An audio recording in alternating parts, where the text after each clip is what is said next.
Hello guys, so this is my first YouTube blog और आज हम एक राइड करने वाले हैं फ्रॉम बैंगलोर टू धनुषकोडी। तो हम लोग बैंगलोर से निकल कर जाएंगे मदुरई, वहाँ एक रात स्टे करेंगे। फिर वहाँ से हम लोग जाएंगे रामेश्वरम, देन धनुषकोडी और फिर वहाँ एक दिन स्टे करेंगे एंड लास्ट डे हम जाएंगे तंजावुर और फिर अगले दिन वहाँ से वापस बैंगलोर। बहुत मज़ा आने वाला है इस राइड पे, तो वीडियो प्लीज़ एंड तक देखिएगा।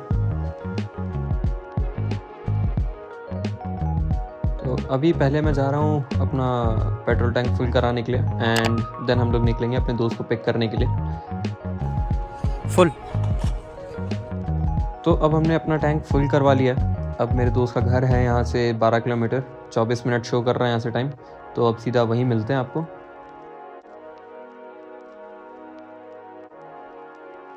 क्या हाल है भाई?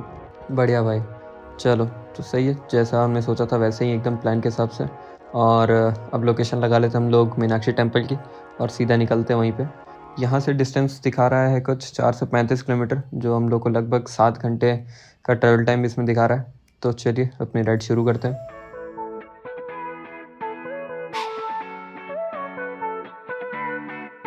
तो अभी हम लोग कवर कर चुके हैं 35 किलोमीटर और ये हम लोग को मिला है पहला टोल, जो कर्नाटक और तमिलनाडु के बॉर्डर पे है। और अभी हम लोग ने लिया यहाँ पे एक छोटा सा टी ब्रेक, रुकेंगे यहीं पे थोड़ी देर। फिर उसके बाद यहाँ से हम लोग ट्राई करेंगे कि एक बार में कवर कर लें एटलीस्ट 100 किलोमीटर और फिर उसके आसपास जाके कहीं पे हम लोग ब्रेकफास्ट खाएं।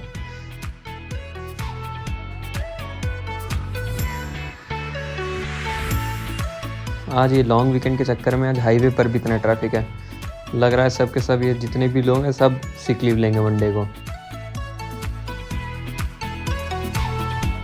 तो बहुत देर तक ट्रैफिक में फंसने के बाद हम लोग आ चुके हैं 150 किलोमीटर और यहाँ आप ये व्यू देखिए और ये जो फीलिंग है ना, ये मैं बता नहीं सकता। सैटरडे मॉर्निंग आप और आपकी बाइक फुल टैंक के साथ बस आप निकल जाओ किसी भी दूसरी जगह, किसी भी दूसरे शहर में। ये जो ठंडी ठंडी हवा आपके फेस पे लगेगी, आपकी बाइक, के गाने और ऐसी रोड और ये व्यू, और क्या ही चाहिए यार ज़िंदगी में।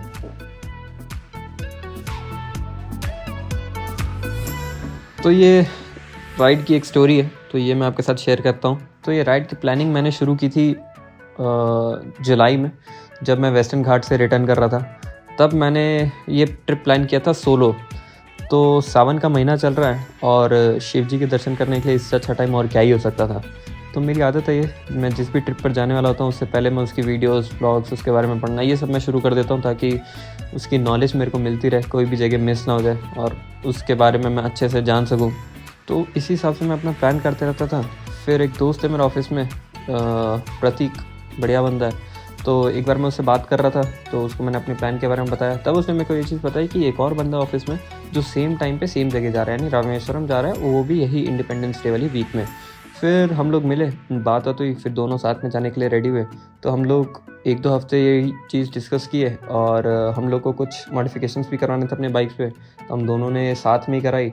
और उसके बाद हम लोग ने अपनी बाइक सर्विसिंग कराई ताकि ट्रिप पे हम लोग को कोई प्रॉब्लम ना आए। तो बस हम लोग अब निकल चुके हैं अपने मंजिल की ओर। तो अभी हम लोग ने एक छोटा सा ब्रेक लिया है, इस होटल पर रुके हैं। हम लोग कवर कर चुके हैं अब तक 200 किलोमीटर और यहाँ पे रुके हैं ब्रेकफास्ट करने के लिए। तो ज़्यादा कुछ नहीं खाएंगे वरना बाइक चलाने में नींद आएगी। तो बस करते हैं जल्दी से ब्रेकफास्ट और फिर निकलते हैं राइड पर। तो ये है NH-44 जो श्रीनगर से लेकर कन्याकुमारी तक कनेक्ट करता है। तो अभी हम लोग उसी हाईवे पर हैं। तो चलिए गाड़ी साइड में रोकते हैं और आपको इधर का व्यू दिखाते हैं। तो ये है NH-44 का व्यू, जो कि बहुत ही ज़्यादा सुंदर है। रोड्स एकदम साफ़ सुथरी हैं, एकदम स्मूथ। यहाँ पर गाड़ी चलाने का मज़ा ही कुछ और है। तो मेरे साथ ये बाइकर्स एग्री करेंगे कि हम लोग को जब भी कोई सुंदर जगह मिलती है तो सबसे पहले हम लोग अपनी फ़ोटो नहीं खिंचवाते वहाँ पे, सबसे पहले हम लोग फ़ोटो लेते हैं अपनी बाइक की। तो अब हम लोग अपनी भी कुछ फ़ोटोज़ क्लिक करते हैं और फिर निकलते हैं मदुरई के लिए। तो अभी आप मेरे लेफ़्ट साइड में देख रहे हैं, ये है कावेरी रिवर जो हम लोग अभी क्रॉस कर रहे हैं। पानी थोड़ा कम हो चुका है, शायद बारिश ना होने की वजह से ही ये ऐसा हुआ। चलते आगे बढ़ते हैं। हम लोग चल चुके हैं अब तक 383 किलोमीटर्स और 67 किलोमीटर बाकी हैं यहाँ से। और हमने ट्रिप के स्टार्टिंग में ही रीसेट कर दी थी अपनी ट्रिप पे निकलते ही। तो अब हम भरा रहे हैं यहाँ पे पेट्रोल तब हमने भराया था पेट्रोल 9 लीटर्स और शायद इस बार भी 9-10 लीटर में टैंक फुल हो जाएगा। हालांकि इसमें 2-3 लीटर रिजर्व रहता है लेकिन मैं उसको यूज़ नहीं करता। तो हमारा इस बार पेट्रोल भरा है 9.4 लीटर्स। अब एक साइड में एक छोटा सा रेस्टोरेंट है, वहीं चल के थोड़ा चाय पानी करते हैं।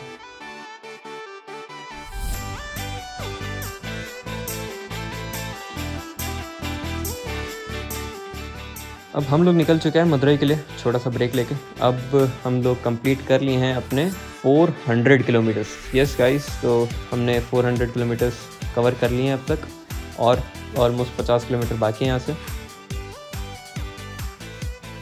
और जिस चीज़ का डर था वही हुआ, बारिश होने लगी है यहाँ पे काफ़ी तेज़, जिसमें राइड करना सेफ़ नहीं है। तो हम लोग को ये शेड मिल गया, तो अब यहीं पे वेट करते हैं जब तक बारिश नहीं रुकती। अब बारिश रुक गई है तो निकलते हैं, बस अपना सामान पैक करके वापस अपने राइडिंग गियर्स पहनते हैं और निकलते हैं मदुरई की तरफ। यहाँ से बचे हैं 125 किलोमीटर। तो बारिश का सामना करते करते अब फाइनली हम लोग एंटर कर रहे हैं मदुरई। यहाँ से मीनाक्षी टेम्पल दिखा रहा है 4.7 किलोमीटर्स। हमने अपनी बाइक यहाँ पे खड़ी कर दी है और अब निकलते हैं अपने स्टे का कुछ जुगाड़ करने के लिए।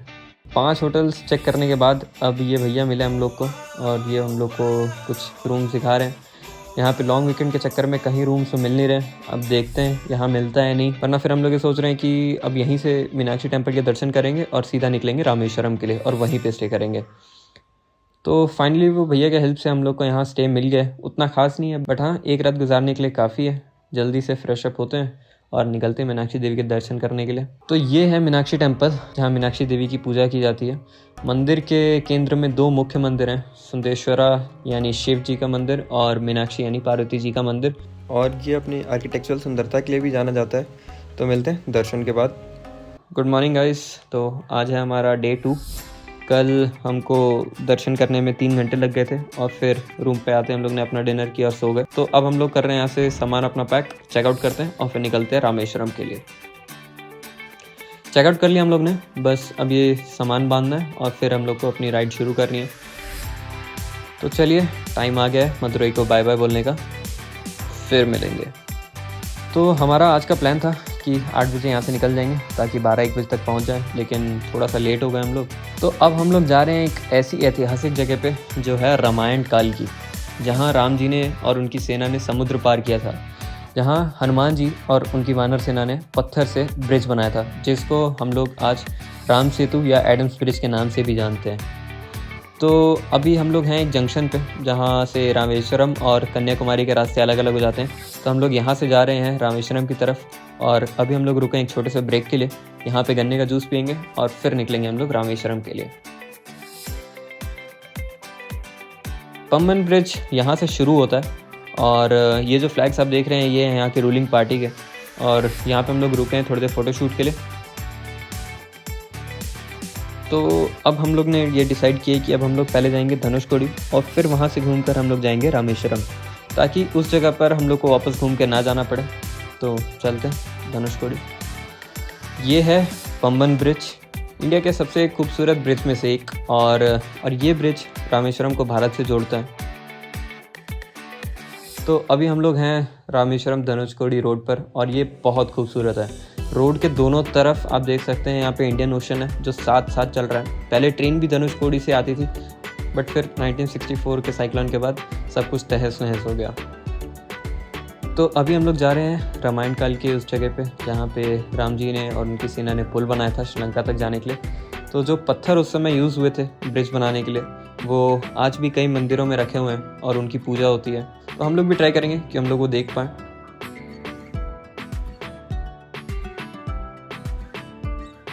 तो अभी हम लोग एंटर कर रहे हैं धनुषकोडी और यहाँ पर 1964 के बाद कभी वापस कंस्ट्रक्शन हुआ ही नहीं। इसको घोस्ट टाउन भी कहा जाता है। तो ये है वो रोड जो इंडिया के एंड तक जाती है और राम सेतु जहाँ इंडिया की ज़मीन ख़त्म होती है। फिर वहाँ से 24 किलोमीटर समुद्र पार करके आता है श्रीलंका। और सामने आप मेरे देख रहे हैं वो है धनुषकोडी का लाइट हाउस। इतनी रेत की वजह से और इतनी भीड़ है यहाँ पे, तो हमको अपनी गाड़ी यहीं पे खड़ी करनी पड़ेगी और अब हम यहाँ से चलेंगे पैदल और आगे का सफ़र तय करेंगे। तो ये है वो जगह जहाँ इंडिया की रोड ख़त्म होती है। तो मेरा सपना था यहाँ पे आना अपनी बाइक से, वो आज पूरा हो गया। अच्छा हुआ हम लोग बाइक आगे तक नहीं लेकर आ, वरना 2-3 घंटे तो बस हम लोग को यहाँ से निकलने में लग जाते, इतनी भीड़ है यहाँ पे। और आगे हम लोग उसके अभी आए हैं, यहाँ पे है धनुषकोडी बीच और यहीं से राम सेतु भी दिखता है। तो थोड़ी देर रेस्ट करते हैं यहीं पे, फ़ोटोज़ लेते हैं और फिर निकलेंगे रामेश्वरम के लिए। तो अभी हम लोग को पता चला कि यहाँ पे एक विभीषण का भी मंदिर है। तो यही है वो विभीषण मंदिर, जहाँ राम जी ने लंका संभालने के लिए विभीषण को सौंपा था और उनका पट्टाभिषेक किया था। तो इसी मंदिर के सामने नंदी जी की मूर्ति है और शिवलिंग है, यहाँ पे दिन भर पूजा होती रहती है। और यहाँ पे मैं ज़िंदगी में पहली बार ये तैरने वाला पत्थर देख रहा हूँ। अब अंधेरा बढ़ते जा रहा है और अब बस हमको रामेश्वरम पहुँचना है और अपना स्टे का सॉर्ट करना है। तो कल तो मिल ही गया था, आज का देखते हैं, आज पता नहीं क्या होगा। इतनी भीड़ देख के तो मुश्किल ही लग रहा है आज यहाँ पे हम लोगों को कुछ मिल पाएगा। तो 7 होटल में चेक करने के बाद भी हम लोग को कोई रूम्स नहीं मिला, हर जगह बुकड है। और अब हम लोग जा रहे हैं गुरुद्वारा में, देखते हैं वहाँ पे अगर हम लोग को कुछ रहने के लिए जगह मिल सकती है। तो जब गुरु नानक साहब भारत आ रहे थे श्रीलंका से 1511 में, तब वो इसी जगह पर 19 दिनों के लिए रुके थे और उनकी याद में गुरु नानक धाम यहाँ पे बनाया गया। तो फाइनली बहुत रिक्वेस्ट करने के बाद हमको पाजी ने एक रूम दे दिया है। तो अब हम अपनी रात यहीं गुजारेंगे और सुबह 4 बजे निकलेंगे दर्शन के लिए। अभी हम लोग मार्केट एरिया में थोड़ा शॉपिंग करने के लिए और फिर यहीं से डिनर करके हम लोग निकलेंगे। अभी हम लोग आ गए अपने रूम पर और अब कल सुबह 3 बजे उठेंगे और निकलेंगे दर्शन के लिए। अभी बज रहे हैं सुबह के 4 और हम लोग रेडी हैं रामेश्वरम ज्योतिर्लिंग दर्शन करने के लिए। हम लोग आए थे यहाँ पे दर्शन करने के लिए सुबह 4 बजे। 4 बजे से यहाँ पे लाइन लग गई थी और हम लोग के दर्शन हुए हैं सुबह 6 बजे। तो अभी हम लोग इस वेस्ट गेट से बाहर निकल रहे हैं और डायरेक्ट जा रहे हैं पंचमुखी हनुमान मंदिर। तो ये है वो हनुमान मंदिर जो डिनोट करता है 5 तत्व, आकाश, अग्नि, वायु, जल, पृथ्वी।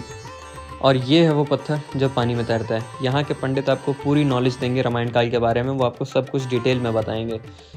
अब हम लोग ने कवर कर लिया है यहाँ के मुख्य मंदिर और अब हम लोग निकल रहे हैं तंजावुर के लिए और वहाँ पर हम लोग जाएंगे बृहदेश्वर टेम्पल।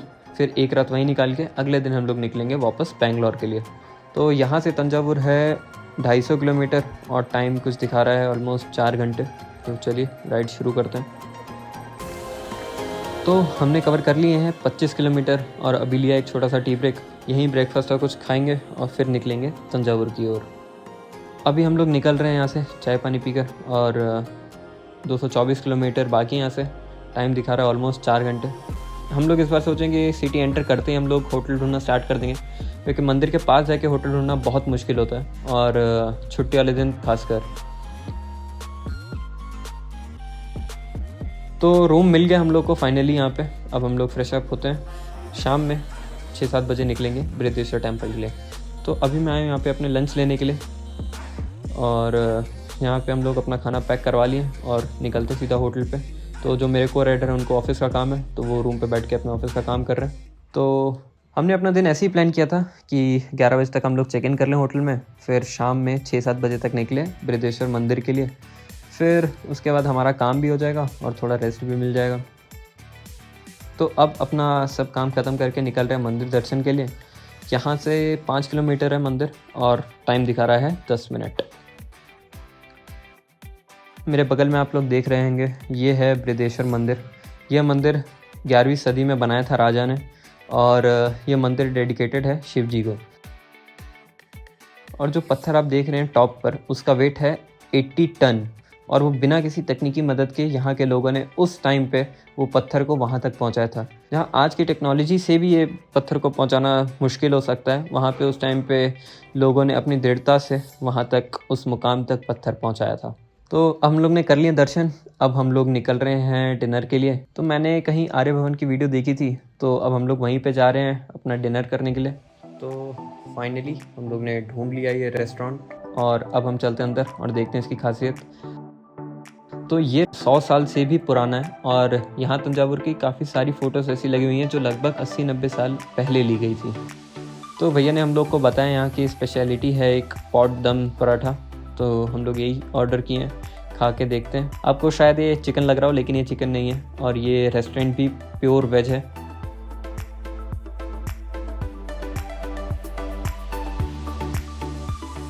टेस्ट बहुत सही था। I would definitely recommend it to you अगर आपको ट्रेडिशनल फूड खाना है तो। और इसकी लोकेशन है तंजावुर ओल्ड बस स्टॉप के सामने एकदम, तो आप लोग ज़रूर आके यहाँ पे ट्राई कीजिएगा।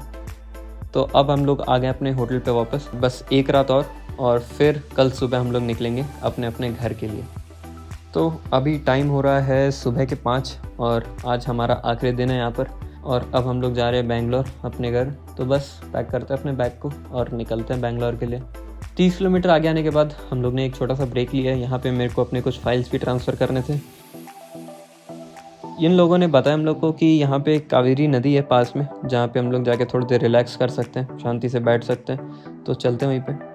तो रास्ता पूछते पूछते फाइनली हम लोग ये कावेरी रिवर के पास पहुँच चुके हैं। जल्दी से अपना काम ख़त्म करते हैं और फिर थोड़ी देर रेस्ट करते हैं यहीं पे।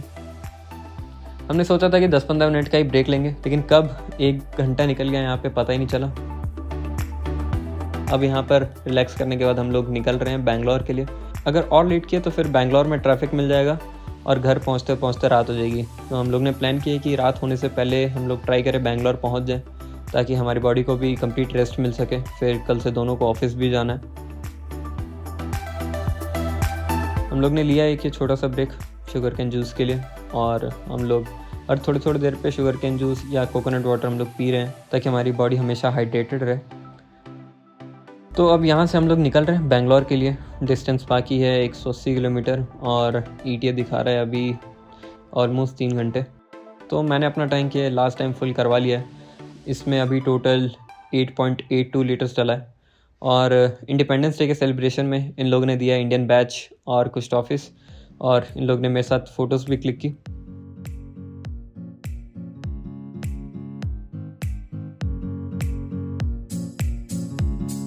तो फाइनली हम लोग एंटर कर चुके हैं बेंगलोर। हमारी राइड अब कंप्लीट होने वाली है। ये राइड मेरे लिए इतनी ज़्यादा स्पेशल थी कि मैं इसको वर्ड्स में बता ही नहीं सकता, और ये पिछले 4 दिन मैं अपनी ज़िंदगी में कभी नहीं भूल पाऊँगा। हमने जितनी मेमोरीज़ बनाई हैं यहाँ पे, जितना हंसे, साथ में घूमे, जितने बाइक पे मज़े किए, शायद ही मैंने कभी अपने राइड पे इतने मज़े किए होंगे। और ये सब कुछ मुमकिन हो पाया है मेरे दोस्त मयूरेश की वजह से। तो थैंक यू सो मच भाई, it means a lot to me. हम लोग डेली 8-10 घंटे राइड करते ही थे, रात में 2-3 घंटे सोते थे और खाना मुश्किल से 1 मील हम लोग खा पा रहे थे। और सिर्फ एक ही चीज़ हमारे दिमाग में चल रही थी कि जितनी भी जगह है वो सारी जगह हम लोग को कवर करनी है, पूरा शहर घूमना है और हर पल का मज़ा लेना है। तो अब मेरा घर है यहाँ से कुछ 3-4 किलोमीटर, और ये जो फीलिंग है ये तो बहुत अलग है। दोनों का सपना पूरा हो गया धनुषकोडी जाने का, वो भी बाइक पे, जहाँ पे इंडिया की रोड ख़त्म होती है। तो आखिरी में मैं बस थैंक्स करना चाहूँगा अपनी फैमिली को, अपने दोस्तों को, और जितने भी लोग मेरे को राइड के दौरान मिले और मुझे सपोर्ट किया। तो अब टाइम आ गया आप लोग से विदा लेने का, मगर मिलेंगे ज़रूर इसी चैनल पे किसी और दिन, किसी और नए शहर में, किसी और नई वीडियो के साथ। तब तक आप लोग अपना ख्याल रखिए और प्यार बनाए रखिए। मिलते हैं जल्द ही।